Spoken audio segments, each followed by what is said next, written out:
channel. Appreciate you for tuning in. We are back from the Thanksgiving holiday. I really hope a lot of you guys got good food, got nobody trying new recipes. Everybody knows you mess up if you try new recipes for Thanksgiving. Come to the dinner with what you were assigned with and nothing else. Hopefully y'all didn't have no drunk uncles fighting, no aunties, going ham in the kitchen. Hopefully everybody just really had a good Thanksgiving holiday. But we are back at it to talk about this episode of Ready to Love, you guys. I was able to catch up on it after watching Love and Marriage Huntsville. It was the finale of Love and Marriage Huntsville, so once I get done with this, we're definitely going to talk about that because, of course, Melody Martell, and Kimmy and Tisha, honestly, everybody kind of delivered a little bit of drama on the finale. But like I said, Ready to Love, we're going to get into that. Everybody was introduced, or at least for the ladies, the guys were introduced to the friends, and we all know the friends. The good old Kiki, as nephew Tommy like to call it, they are the ones who are going to grill the guy that you bring into the circle. So, Ready to Love, you guys. Let's go ahead and get into it. Appreciate you for tuning into my channel. You guys, we are at 2,000 views on my Marriage Bootcamp Hip Hop Edition, and then we're almost at 1,000 views on my Love and Marriage Huntsville review, so y'all make sure to keep pushing that video, keep that going. But everybody continue to show support. Follow my new Instagram. My last one got hacked. I don't know what happened. Honestly, couldn't tell you. So go follow the new Instagram page. That's on my community board. Let's keep this thing going, all right? And make sure to follow my Twitter because I always do live tweeting, when the episodes come on and stuff like that. So just make sure, to tune in when those pop off. But Ready to Love, let's go ahead and get into it. So we actually open up the episode with all the ladies, meeting, talking to nephew Tommy about the task at hand, which is introducing the guys to, their friends. Everybody knows the friends are going to kind of really ask the questions that you don't really want to ask, so you don't seem like the crazy woman, going too deep.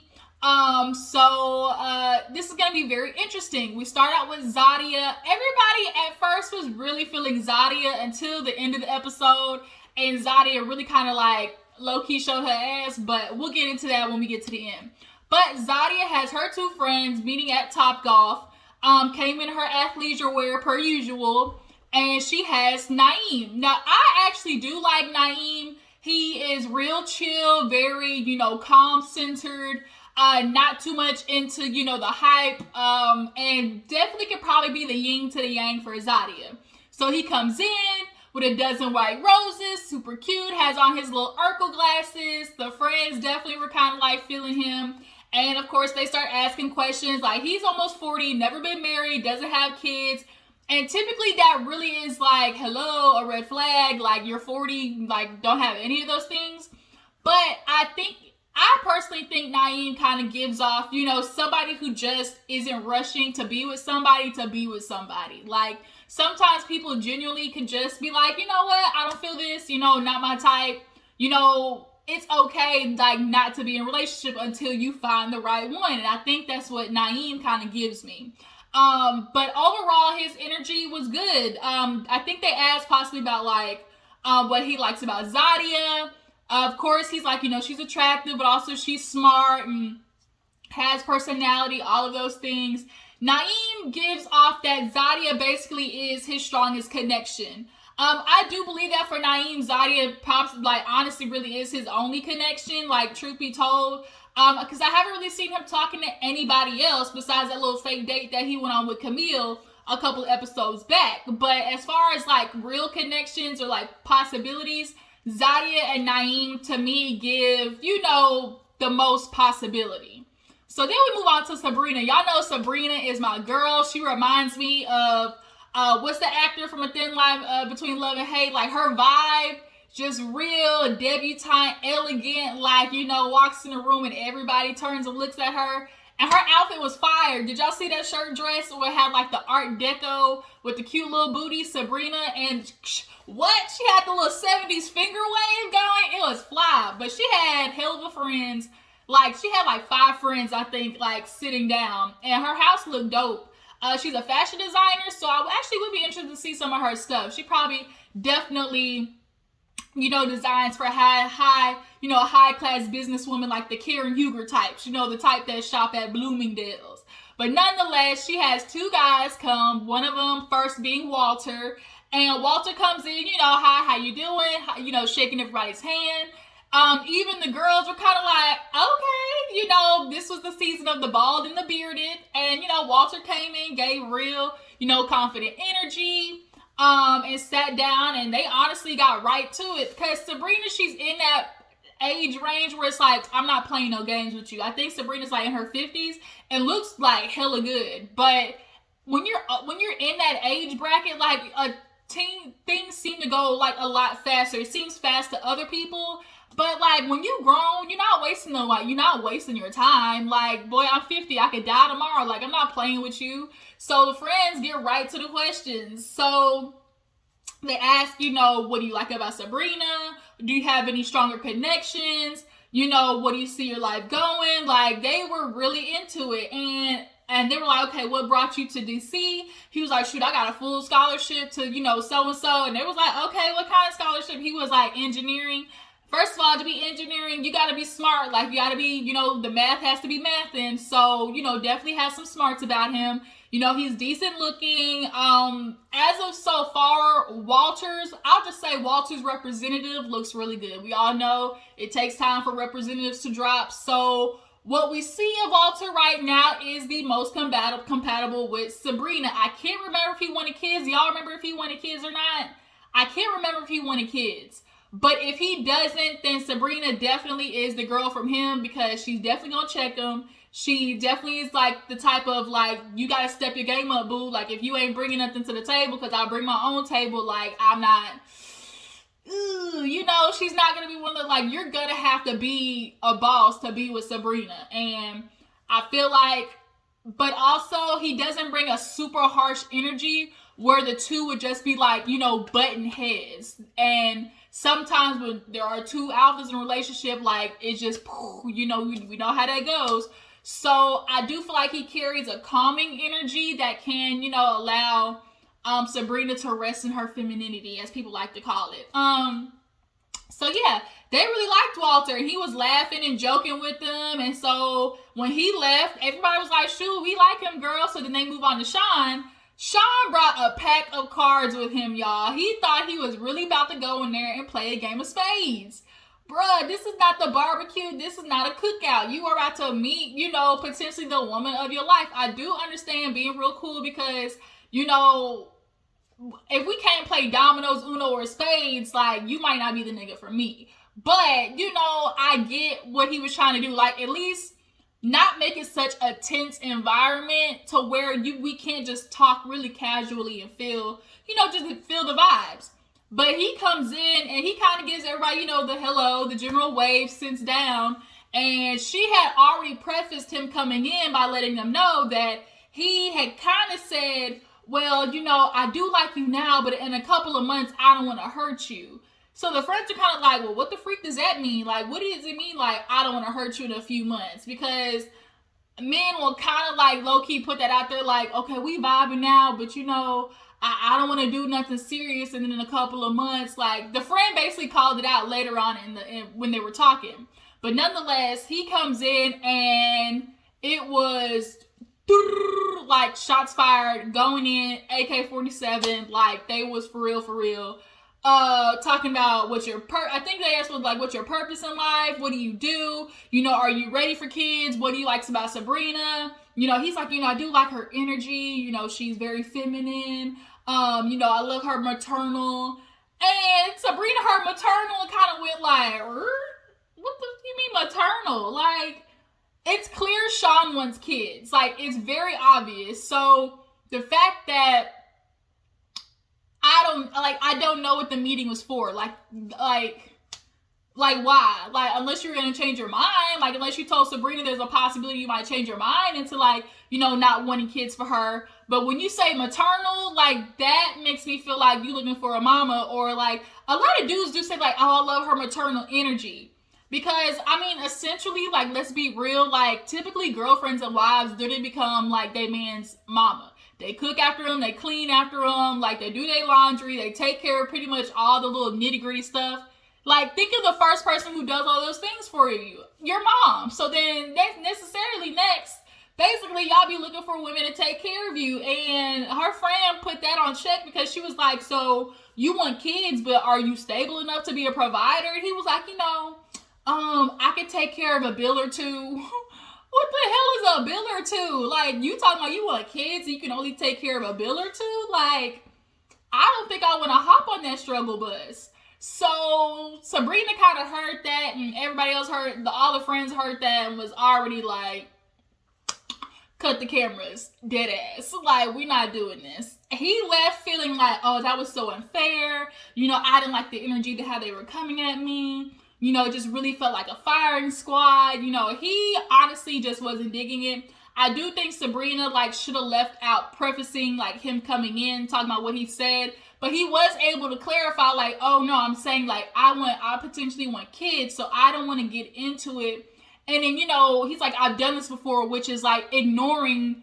I do like that he said, I don't want to do what I did before, which is ignoring everything, because out of love, you ignore all the red flags, or thinking, oh, like, this person will change, or, oh, you know, they'll evolve. And it's like, no, they won't. Like, at least most of the times people don't. So it's like, he was saying, I don't want to try to make something that is not going to be there. So I can appreciate that. But the friend definitely called out, like, bruh, it's kind of looking like you a talker. Like, and by the time he left, oh, buddy was like, yeah, he gonna stifle your progress. He's gonna stifle your hustle. Like, this ain't the one for you. So Sabrina was like, yeah, I can't help you out of this hole you just dug right there, homie. So then we move on to, who else had a date? I want to say Phil. Matter of fact, I think Phil might have been next. No. It was Moomin, Dante, and Walter. So Moomin has her friend Robin, and Dante actually comes in first. I automatically get BS radar, like, woo. Like, I do not trust Dante. First of all, how many kids he got? He got 4 kids, 3 baby mamas. Like, bruh. Like, that's all I can say. Like, I just think, and then it's not even necessarily like all the baby mamas, but it's how he gets fidgety when he talks about the relationships with them. Like, he's like, oh, you know, I'm working on it, or, you know, it's not the best. And so a lot of times it's easy just to say, oh, like, it's the baby mama's problem, it's the bitter baby mama. But I guarantee if we were to ask the story, first of all, how close are the kids? Like, are the kids close in age range? Like, he ain't never said that. I don't recall him saying the ages of his kids.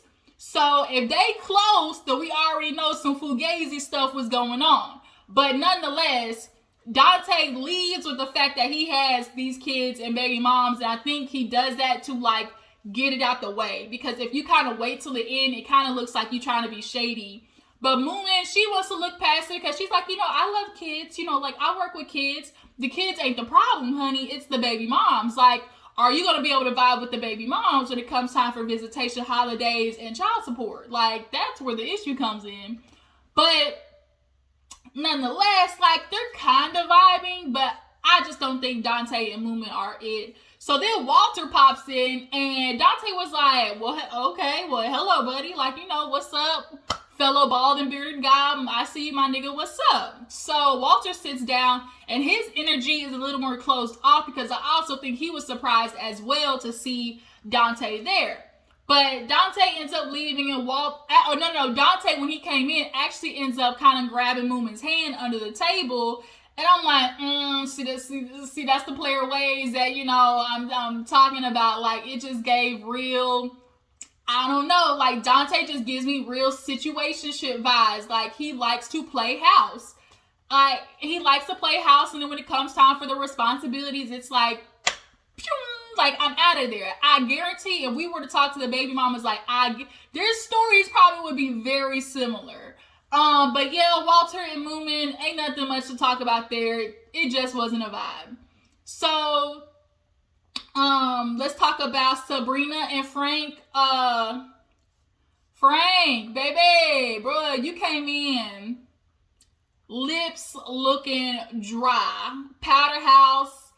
Woo! Can we get a spokesperson for, you know, Burt's Beeswax on the phone line?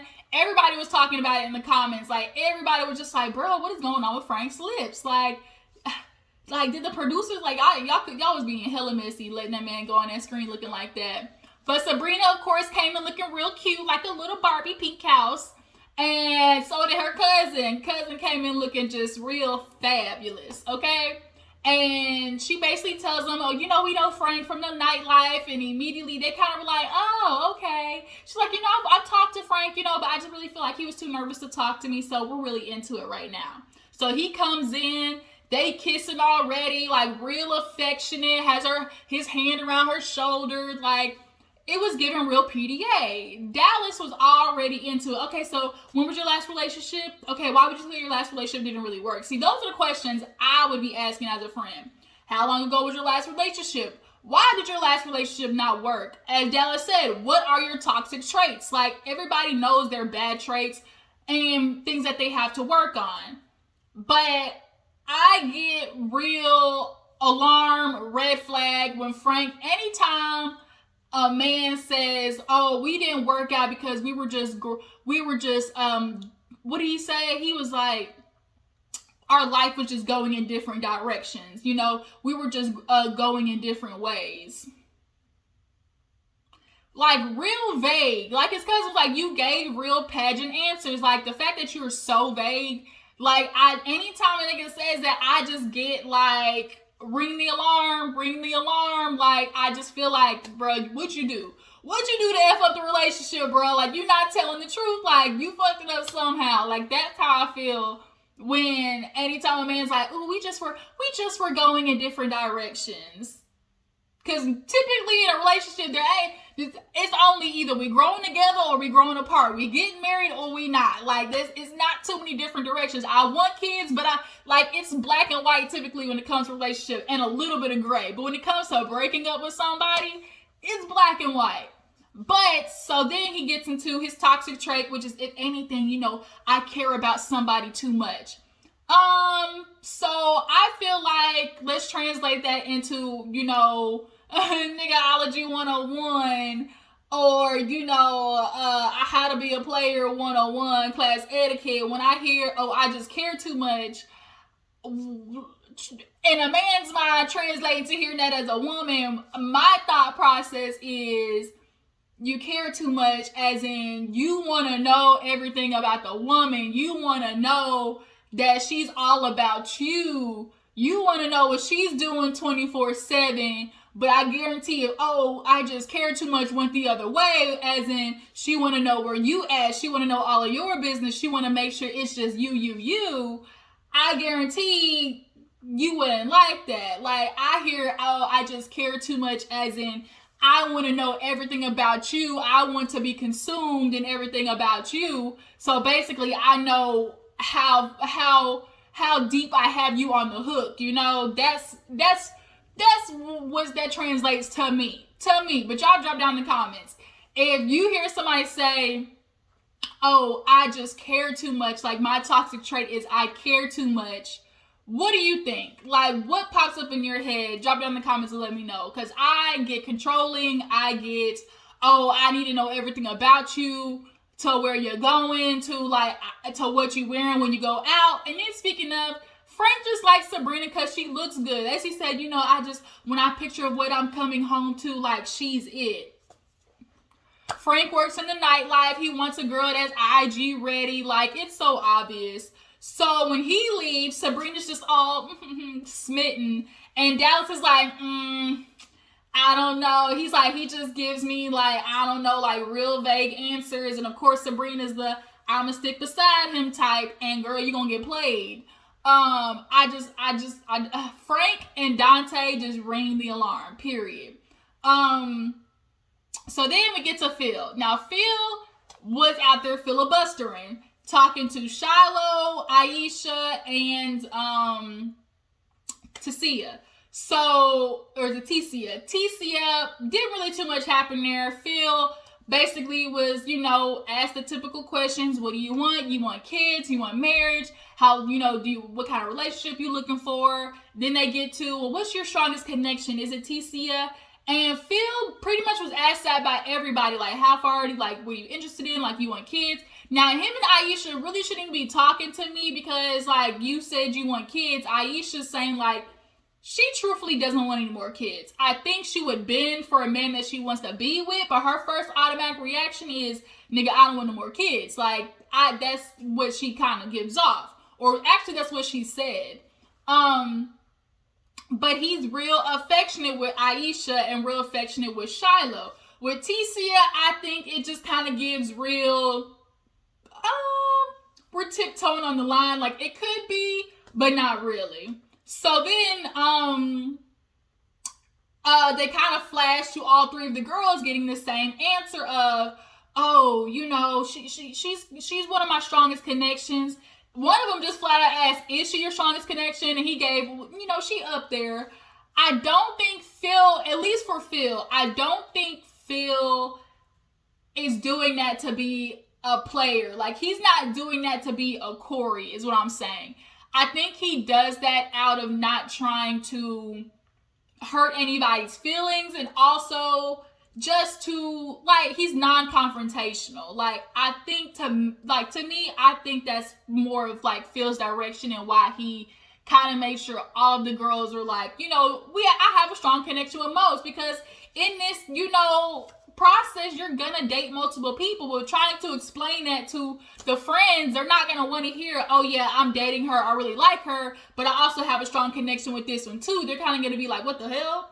So Phil, you know, when all the girls, you know, get together, they're talking with Tommy, when everybody's like, oh, Phil was, you know, making his way around the world, nah, yeah, it was kind of like, well, wait a minute, Phil, he was really vibing with everybody.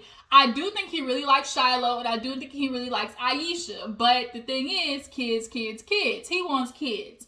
So then we talk about, Cornelius and Camille. Camille with these damn facial expressions. First of all, the friends already said Camille is on some BS. She doesn't do abstinence, and she runs from relationships, and she hot from, you know, every man in the world. And so they're kind of like, what's different about this one? So when Cornelius walks up the steps, look, Miss Queen said, wait a minute, who is this? The way his reaction was hilarious. But Cornelius sits down, and immediately he's like, what's your purpose in life? And Cornelius is like, wait a minute. So then the questions low-key kind of went back and forth. Cornelius is like, well, you know, why is she single? Like, what is going on with her? And they're like, she low-key a runaway bride, you know. I get Camille loves to be wanted and likes to do all the stuff that, you know, is a part of a relationship. But as far as really deeply being vulnerable and having to sometimes compromise in a relationship, do y'all get compromise from Camille? No. She a crazy heifer. Like, she doesn't want to compromise. She always wants things to be her way. And should it not be like that, she's gonna go to the next person. Or, you know, when things get a little too deep for her, she runs. Like, the fact that you've been proposed to, and you ran when you clearly want to be with somebody, like, it just gives, like, she runs from the possibility of getting hurt. So Cornelius and after the ladies all talk, it got real hype in the ladies' den. Zadia was on 100 to everybody, talking about, oh, why you talking to me? Talking about, I ain't got a list. I got 2 men. Because what's her name? Aisha was like basically saying, like, yeah, I know Phil went on other dates, you know. I let men stretch to see how far they really want to go. And that's how I am. Like, I'm not going to cap you. I'm not going to, like, try to put a red line on you. I'm not going to be the girl that's texting you, where you at, what you doing. I am going to wait and see what you do so that I can peep game. I'm an observer. So, okay, I'm going to let you run just to see how far you really want to go. And that's Aisha. Like, I'm going to see how far you're going to stretch this rubber band. Are you going to push it till it pops, or are you really going to want to come back? And I like that logic. Because if you do all the controlling, like, you're not really getting the true essence of the dude. But, so Zadia kind of got offended by Aisha saying you got a list. She was like, girl, if I go to the grocery store with, you know, a pack of crackers in mine, I'm picking up some crackers. But if I got 2 things, that means I'm looking at a list. Zadia, you can't sit there and be like, oh, they need to shrink down and pick their people, but then you be like, well, I'm gonna pick them whenever I want to. Like, it's kind of like being a hypocrite. That's kind of ass backwards. Then Sabrina was like, well, you know, they kind of got to stretch a little bit more because I came in late and some are kind of getting to know me. And Zadia was kind of like, huh? And Sabrina was like, girl, what's going on? She's like, I ain't girl, my name's Zadia. So then it was kind of like, whoa, who pissed off Zadia? Like, where is this going? And TC's like, see, there you go. Like, ain't nobody trying to fight with you. Like, you on 100 with everybody. Like, chill out, boo-boo. And I'm glad nobody was, like, backing down from Zadia. But we get to the end, and Sean and Ticia meet, and Zadia and, what's his name? What's his face? Cornelius meet. Basically, Ticia tells Sean, like, look, I know things didn't go good with you. You know, with Sabrina, you felt like you was getting fired at, but truth be told, you kind of weren't even messaging anybody else. I thought Sabrina and Ticia and Sean actually would be good. He's an older man. He's slower to move, and I think that's how Ticia moves as well.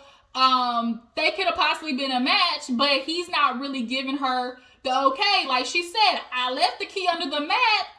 Where was you at, homie? So then we see Zadia talking to Cornelius, and she's like, bruh, you're kind of slacking. Like, everybody's kind of interested, but, you know, Camille's kind of scaring everybody else with her bark. Like, she going real roof anytime somebody want to talk to you. Like, are you solid with Camille? Like, is that the way you going?